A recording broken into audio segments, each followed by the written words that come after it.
हम लोगों के एक परिवार का सवाल है, बच्ची का सवाल है, और हम लोग इसको अपनी बेटी की तरह देखें। इसमें राजनीति ना करें। लग रहा बाप रे बाप, कहां से ही लोग सुभाष चंद्र बोस और भगत सिंह आ गए। लूट लो कूट खाओ। हम सरकार से पूरे परिवार के लिए हम सुरक्षा की मांग, एक जो बच्चे इनके घर में हैं उनको पूरी, मेरे तरफ से ये जहां पढ़ रहे होंगे और जितना पढ़ेंगे पूरी तरीके से हमारे तरफ से इनके पढ़ने की पूरी मदद। दोनों बच्ची के अकाउंट में 1-1 लाख का मदद। और अभी तत्काल हम इस परिवार को हम पूरी मदद कर रहे हैं और कल ही दोनों के अकाउंट में मदद हो जाएगी। इसलिए आप बेफिक्र रहें। हम इस केस का राजनीतिकरण नहीं चाहते। हम इस केस में कोई हीरोइज्म कैरेक्टर नहीं चाहते। हम इस केस को जस्टिस चाहते हैं, न्याय चाहते हैं, इस परिवार की मदद चाहते हैं और क्रिमिनल को फांसी चाहते हैं। जो सही लोग हैं उसका इन्वॉल्वेशन चाहते हैं। होगा उसकी को बचाने का मेरी जिम्मेदारी होगी। सरकार को अविलंब पहले यह बात करनी चाहिए। और सरकार यदि हिम्मत नहीं है तो यार बीजेपी के पास तो पैसे की कमी है नहीं। तो विजय सिन्हा जी, जब आपके लोग आप आंदोलन में मरे थे तो जाके 10 लाख रुपया आप जाके दे आए जहानाबाद में कि बाप रे बाप हम 10 लाख टका दे रहे हैं, मर गया, हार्ट अटैक हो गया, 20 लाख टका दे रहे हैं। आपको तो पूरा देश का पैसा है। इस परिवार के लिए तो सबसे पहले आपको आगे आना चाहिए। 2 दिन सौ रख करके ड्रामा किया, क्या करना चाहिए भैया? मैंने कहा आपको कि मौत पे राजनीति नहीं होनी चाहिए। और इस परिवार की बच्ची का सहारा कौन होगा? 2 बेटी है, अब 8 परिवार और 1 बूढ़ी माँ और 1 छोटी माँ बची है। इस 2 माँ सहारा कहां से अकेली होगी? एक दूसरी चीज, मैं बहुत इस मामले में क्लियर हूं। मैं हाथ जोड़ता हूं नेताओं से, पैर पकड़ के कि इस मर्डर को सही ट्रैक की ओर जाने दिया जाए, इसको जातीय रंग ना दे। क्योंकि ये जातीय गोलबंदी से नरसंहार नहीं हुआ है या किसी के कन्वीनियंस, किसी के कॉन्वेंस से यदि ये नरसंहार हुआ है या इसमें नगर पालिका के चेयरमैन इन्वॉल्व है तो क्रिमिनल वो है, क्रिमिनल आशीष चौधरी है। यदि परिवार कह रहा है तो वो हैं जिनके लोगों ने चाय बेच करके काम किया। अब उनका दूसरा बात यह है कि वो कह रहा है कि मैं अपनी जमीन बेच करके लड़की को पढ़ाया और वो चाय बेच रहा है उसका परिवार। तो वो जमीन कहां पर बिका और कब बेचा? भाई को 8 महीना पहले। वही बात मैं कह रहा हूं कि किसको बेचा? वो अपने बड़े भाई को। तो 8 महीना पहले ही मात्र पढ़ाई हुआ है। उनका कहना है कि शादी कितने दिन पहले हम कर लिए। 3 साल पहले। 2 लाख का उसके पास आईफोन है और BMW बाइक भी है। मैं वही बात तो कह रहा हूँ।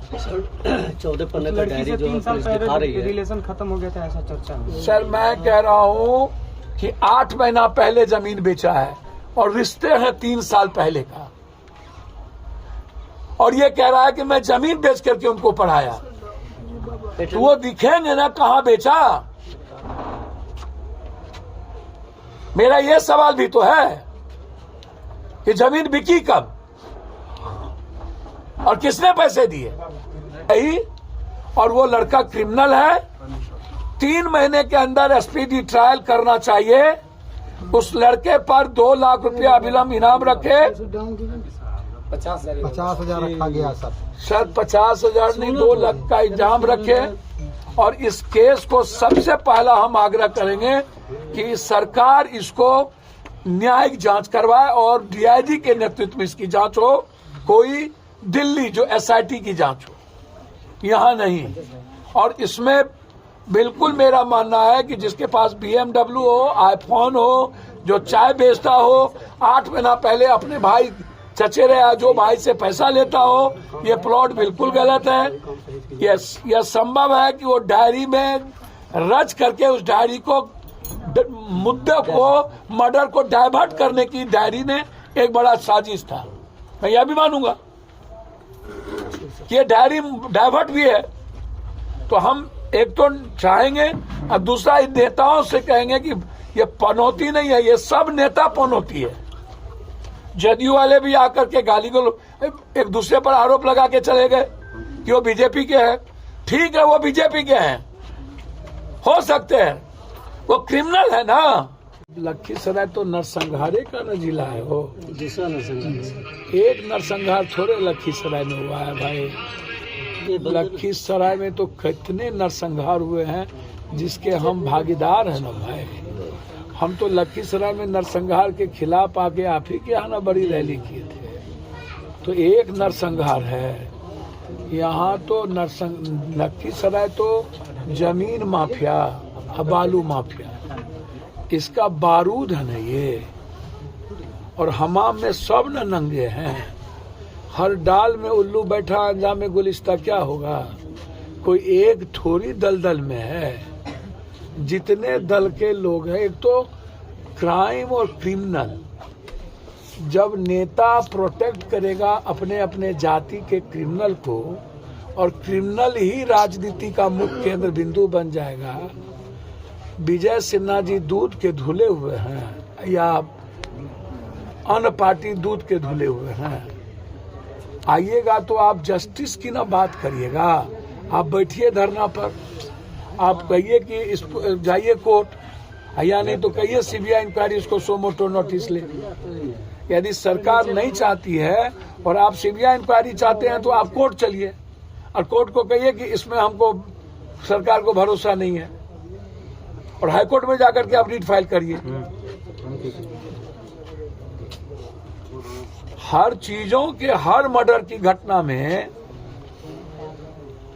जिस तरीके की बात मेरा बहुत क्लियर है जनाब, कि यदि वो साइको था लड़का तो खुद क्यों नहीं मारा। यदि लड़की के लिए इतना पागल था तो खुद गोली क्यों नहीं मारा। यदि लड़की के लिए पागल था तो दूसरे, तीसरे, चौथे, पांचवें, छठे को चिन्हित कैसे किया और क्यों किया।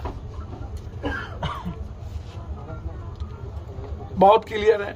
या तो वो लड़की को मारता और खुद मारता अपने आप को, या पहले लड़की के लिए इतना पागल था तो वो लड़की को नहीं मार के खुद को मार के खत्म कर लेता।